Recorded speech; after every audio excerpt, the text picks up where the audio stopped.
Friends, my name is Ram Pratap. Welcome to my YouTube channel. आज की इस वीडियो में हम टेंस पढ़ने जा रहे हैं। यदि आप कम से कम हाई स्कूल तक पढ़े हैं या फिर अभी आप एक स्टूडेंट हैं तो आपको टेंस तो आना ही चाहिए, क्योंकि बिना टेंस आए आप इंग्लिश में लिखी हुई चीज़ों को या किसी पैराग्राफ को या किसी स्टोरी को समझ नहीं सकते हैं। और अगर आप स्टूडेंट हैं या हाई स्कूल तक पढ़े हुए हैं तो आपको इंग्लिश में लिखी हुई चीज़ों को समझ में आना चाहिए, वरना आप एक पढ़े लिखे गंवार कहे जाएंगे। तो अगर आपने अभी तक नहीं सीखा है तो आइए हम यहाँ पे सीख लेते हैं। और अगर आप इस वीडियो को अंत तक देखते हैं तो ये गारंटी है कि आपको प्रेजेंट इंडेफिनिट टेंस आज समझ में आ जाएगा। तो देखिए, यहाँ पर कुछ सेंटेंस लिखे हुए हैं। मिस्टर अनिल अमेरिका में अंग्रेज़ी पढ़ाते हैं। नेहा मधुर गीत गाती है। हम क्रिकेट खेलते हैं। राधा और मोहन एक साथ स्कूल जाते हैं। वह तुम्हारा सम्मान करती है। पृथ्वी सूर्य के चारों ओर घूमती है। मैं एक छोटे से शहर में रहता हूँ। क्या आप इन वाक्यों का ट्रांसलेशन इंग्लिश में कर सकते हैं? अगर नहीं कर सकते हैं तो बने रहिए मेरे साथ और देखिए हम इनका ट्रांसलेशन कैसे करते हैं। ठीक, तो किसी भी सेंटेंस को ट्रांसलेट करने के लिए सबसे पहले आपको जानना होगा कि उस सेंटेंस में वर्ब कौन है। तो देखिए, वर्ब मीन्स क्रिया। मिस्टर अनिल अमेरिका में अंग्रेज़ी पढ़ाते हैं। यहाँ पे क्रिया हो रही है पढ़ाने की, यहाँ पे गाने की क्रिया हो रही है, यहाँ पर खेलने की, यहाँ पर जाने की, यहाँ सम्मान करने की क्रिया हो रही है, यहाँ पर घूमने की और यहाँ रहने की। ये सब घूमना, खेलना, जाना, गाना, ये सब मूल क्रियाएं हैं। ठीक, लेकिन आप देख रहे होंगे कि यहाँ घूमना में घूमती है ये लिखा हुआ है, यहाँ रहता है, यहाँ पढ़ाते हैं। ठीक, तो इससे क्या पता चल रहा है? क्रिया के टाइम पता चल रहे हैं। ठीक, जो वर्ब होता है वो हमेशा किसी न किसी टेंस में होता है। जो वर्ब होता है वो हमेशा किसी न किसी टेंस में होता है। टेंस हमें क्रिया के टाइम को बताता है कि जो क्रिया है वो किस टाइम में होती है। साथ ही साथ हमें क्रिया के फॉर्म को भी बताता है कि वो जो टेंस है, जो टाइम है क्रिया का, वो उस टाइम में कितना हो चुका है, या फिर कंटिन्यू है, या पूरा हो चुका है, या कभी कभी ऐसा होता है अनिश्चित होता है कि बोलने के समय क्रिया जारी भी हो सकती है, मतलब बोलने के समय क्रिया कंटिन्यू भी हो सकती है, बोलने के समय वो परफेक्ट भी हो सकती है, कुछ निश्चित नहीं होता है। तो ऐसी सिचुएशन में वहाँ पे इंडेफिनिट टेंस होता है। वो प्रेजेंट इंडेफिनिट हो सकता है, पास्ट इंडेफिनिट हो सकता है, या फ्यूचर इंडेफिनिट भी हो सकता है। तो हम यहाँ पढ़ने जा रहे हैं प्रेजेंट इंडेफिनिट टेंस, या इसी को हम सिंपल प्रेजेंट टेंस भी कहते हैं। ये सभी जितने वाक्य लिखे हुए हैं ये सभी अफर्मेटिव सेंटेंस हैं। ये सभी अफर्मेटिव सेंटेंस हैं। और हम इस वीडियो में ये भी सीखेंगे कि इन अफर्मेटिव सेंटेंस को नेगेटिव में कैसे चेंज किया जाए, इंट्रोगेटिव में कैसे चेंज किया जाए। तो सबसे पहले देखिए, हमने पता कर लिया कि वर्ब क्या है। अब देखिए पहचान, टेंस की पहचान क्या है। देखिए, प्रेजेंट इंडेफिनिट टेंस की पहचान ये है कि जिन क्रियाओं के अंत में ता है, ती है, ते हैं, ताहू लगे होते हैं वे प्रेजेंट इंडेफिनिट टेंस में होती हैं। तो देखिए, यहाँ पे पढ़ाते हैं, गाती है, ती है, खेलते हैं, ते हैं, जाते हैं, ते हैं, सम्मान करती है, ती है, और पृथ्वी सूर्य के चारों ओर घूमती है, ती है, रहता हूँ, ता हूँ। तो ये निश्चित हो गया कि ये जो क्रियाएं हैं, वाक्यों में जो ये क्रियाएं हैं वो प्रेजेंट इंडेफिनिट टेंस में है। अब हमें इनको ट्रांसलेट करना है, तो उसके लिए हमें अफर्मेटिव सेंटेंस के स्ट्रक्चर की ज़रूरत पड़ेगी और हमें ये जानना होगा कि यहाँ पे हम वर्ब का कौन सा फॉर्म लगाएंगे, हेल्पिंग वर्ब का यूज करेंगे या नहीं करेंगे। ठीक, तो देखिए यहाँ पर हम स्ट्रक्चर लिख रहे हैं अफर्मेटिव का, और अफर्मेटिव का स्ट्रक्चर जो होता है वो होता है सब्जेक्ट, वर्ब और ऑब्जेक्ट, और इसके बाद अदर वर्ड्स भी हो सकते हैं, अदर वर्ड्स। अब देखिए हमें यहाँ जो वर्ब है वो प्रेजेंट इंडेफिनिट टेंस में है, तो प्रेजेंट इंडेफिनिट टेंस में देखिए कोई भी वर्ब जो होता है उसके दो पार्ट हो सकते हैं, एक हेल्पिंग वर्ब, इसको एक्सिलरी वर्ब भी कहते हैं, और एक मेन वर्ब। तो यहाँ पे अगर वर्ब ये वर्ब जो हैं वो प्रेजेंट इंडेफिनिट टेंस में हैं तो हम वर्ब का फर्स्ट फॉर्म यूज करेंगे, और अगर ये सेंटेंस अफर्मेटिव है, मतलब कि जो वर्ब है वो प्रेजेंट इंडेफिनिट टेंस में है और वो अफर्मेटिव सेंटेंस में है, जैसे नेहा मधुर गीत गाती है, यहाँ पे जो वर्ब है गाती है वह प्रेजेंट इंडेफिनिट टेंस में है और ये जो पूरा सेंटेंस है वो अफर्मेटिव है, मतलब कि ये जो क्रिया है वो अफर्मेटिव सेंटेंस में है, तो हम हेल्पिंग वर्ब नहीं लगाएंगे, कोई हेल्पिंग वर्ब नहीं लगाएंगे। लेकिन अगर ये सब्जेक्ट सिंगुलर है तो हम लोग वर्ब के फर्स्ट फॉर्म में एस या ईएस लगा देंगे, मतलब कि अगर ये सब्जेक्ट सिंगुलर होगा, सिंगुलर सब्जेक्ट हो या प्रोनाउन ही सी इट हो, तो हम क्या करेंगे, यस या ईएस लगा देंगे। लेकिन अगर ये सब्जेक्ट प्लूरल हो या फिर सब्जेक्ट की प्लेस पर आई यू वी दे हो तो हम लोग एस या ईएस नहीं लगाएंगे। ठीक, मतलब कि यहाँ एस या ईएस लगाने का सेंस क्या है, क्यों लगाया जाता है, तो ये भी आप समझ लीजिए कि इंग्लिश में जो भी क्रियाएं होती हैं, जो भी वर्ब्स होते हैं वो पहले से ही प्लूरल में होते हैं, वो प्लूरल नंबर में होते हैं, और सब्जेक्ट वर्ब एग्रीमेंट के अकॉर्डिंग जब हम ट्रांसलेशन करते हैं या जो इंग्लिश के सेंटेंस होते हैं वो सब्जेक्ट अगर सिंगुलर है तो वर्ब भी सिंगुलर होना चाहिए, अगर सब्जेक्ट प्लूरल है तो वर्ब भी प्लूरल होना चाहिए।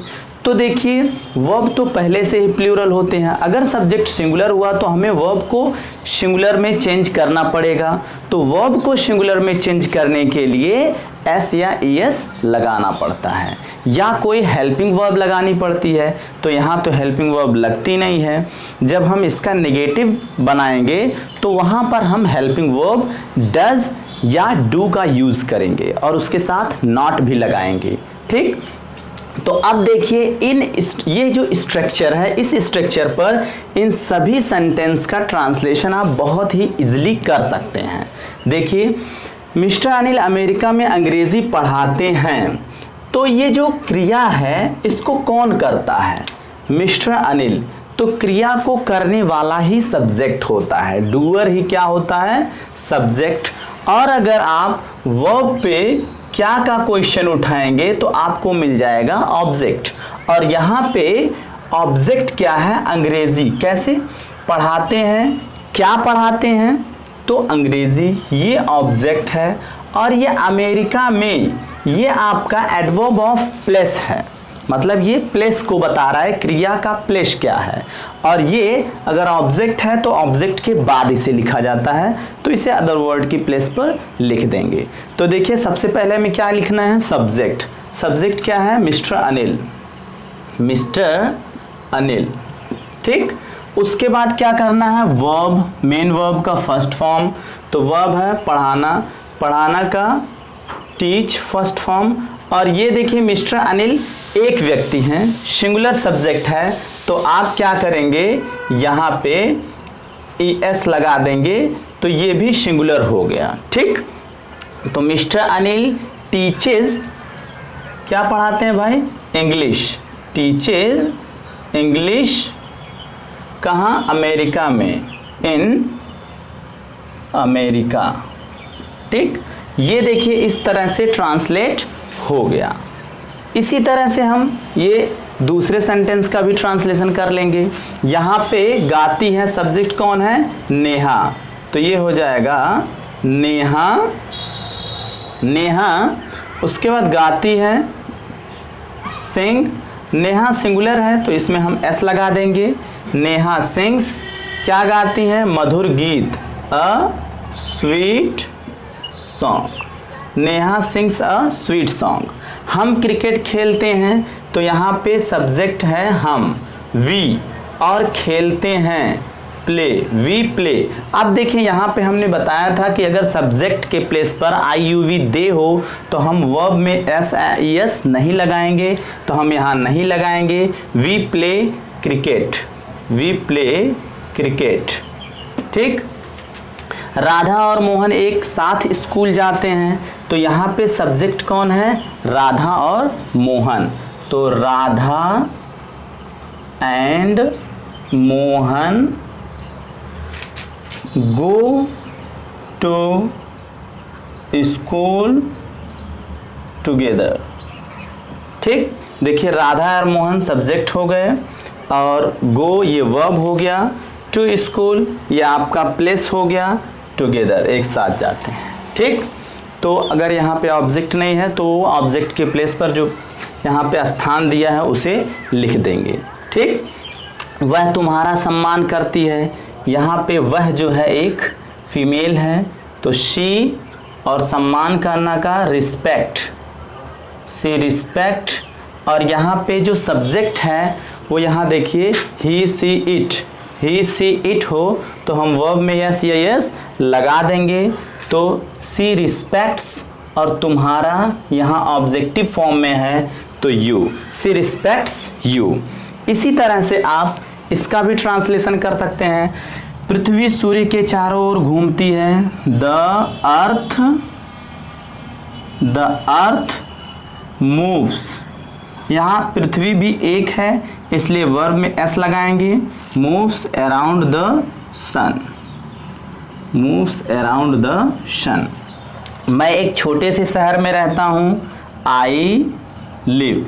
देखिए यहाँ पे सब्जेक्ट अगर IUV दे हो तो आई हो तो हम वर्ब में एस या ES नहीं लगाएंगे, तो I live in a small city, I live in a small city.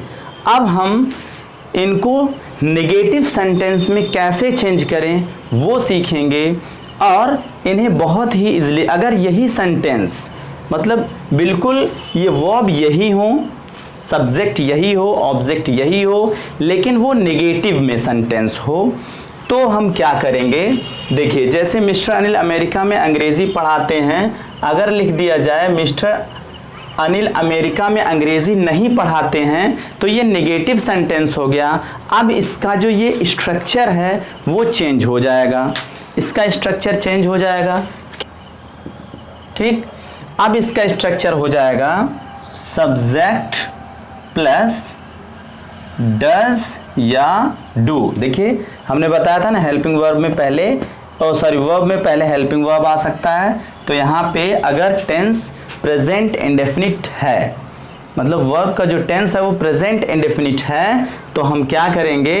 Does या प्रेजेंट इंडेफिनिट का नेगेटिव, तो डज या do plus not plus verb का first form plus object etcetera या अदर वर्ड्स, ये लगा देंगे।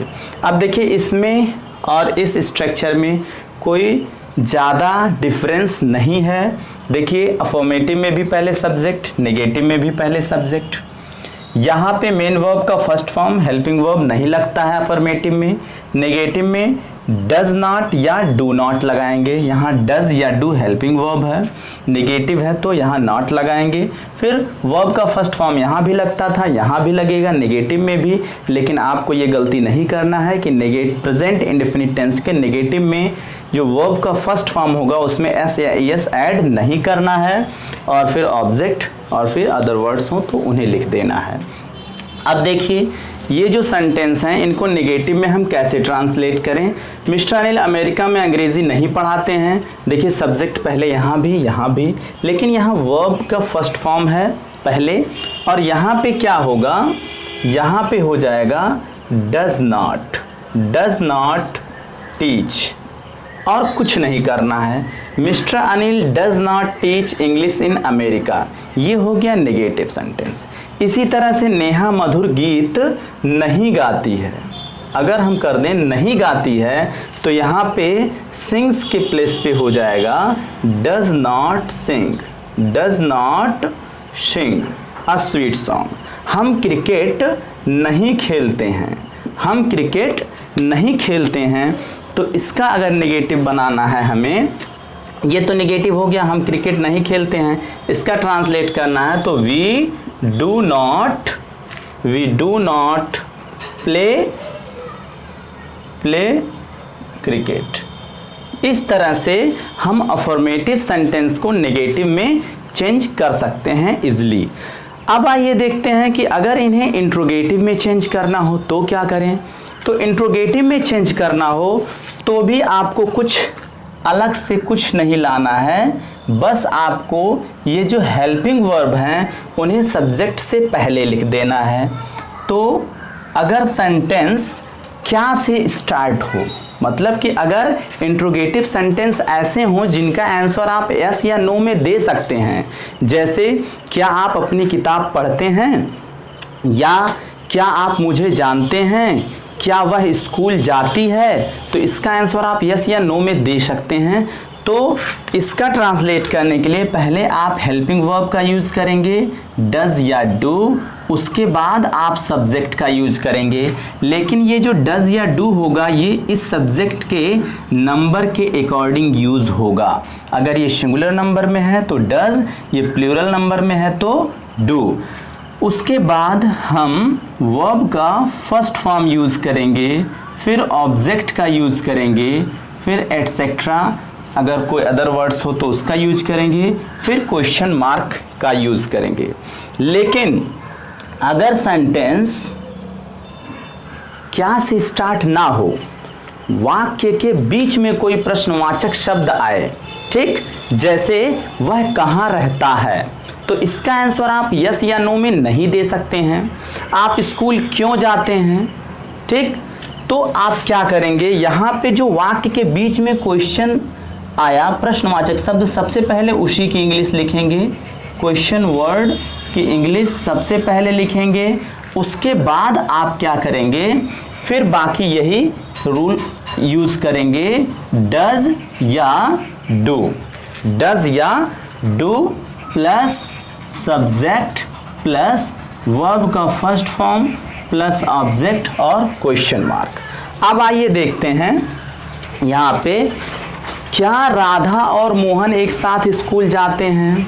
अगर हम इन्हें इंट्रोगेटिव में चेंज कर दें तो क्या हो गया, क्या राधा और मोहन एक साथ स्कूल जाते हैं। अब क्या करेंगे, यहाँ पे देखिए हेल्पिंग वर्ब का यूज़ नहीं हुआ है, आप यहाँ पहले हेल्पिंग वर्ब डू का यूज़ कर देंगे। Do Radha and Mohan go to school together, ये इंट्रोगेटिव में हो गया, ठीक। इसी तरह से क्या वह तुम्हारा सम्मान करती है, तो यहाँ पे क्या करेंगे, यहाँ देखो वर्ब में यस लगा है, तो पहले तो आप वर्ब के यस को हटा देंगे और यहाँ पे डज पहले लगाएंगे, ये स्मॉल लेटर से कर देंगे, डज सी रिस्पेक्ट यू, ठीक। तो ये हो गया इस स्ट्रक्चर पर। लेकिन अगर वाक्य के बीच में कोई प्रश्नवाचक शब्द हो तो उसका ट्रांसलेट कैसे करेंगे, जैसे तुम कहाँ रहते हो, तुम कहाँ रहते हो, तो सबसे पहले कहाँ की इंग्लिश लिखिए वेयर, ये देखिए ते हो प्रेजेंट इंडेफिनिट में है, तुम के अकॉर्डिंग डू लगेगा, फिर सब्जेक्ट, ये देखिए क्वेश्चन वर्ड हो गया, डू या डज में से डू हो गया, सब्जेक्ट हो गया, फिर वर्ब का फर्स्ट फॉर्म रहते हो live, where do you live, ठीक। या वह क्या करती है, तो सबसे पहले आप व्हाट डज सी डू, तो डियर फ्रेंड्स, आई होप आपको ये वीडियो अच्छी लगी होगी। आप इस वीडियो को लाइक कर दें और आप कमेंट करके बताएं कि आपको ये वीडियो कैसी लगी। इसे अधिक से अधिक लोगों तक पहुंचाने के लिए इसे शेयर करें और अगर आप इस चैनल पे अभी नए हैं तो प्लीज़ इसे सब्सक्राइब कर दें। Thanks for watching this video.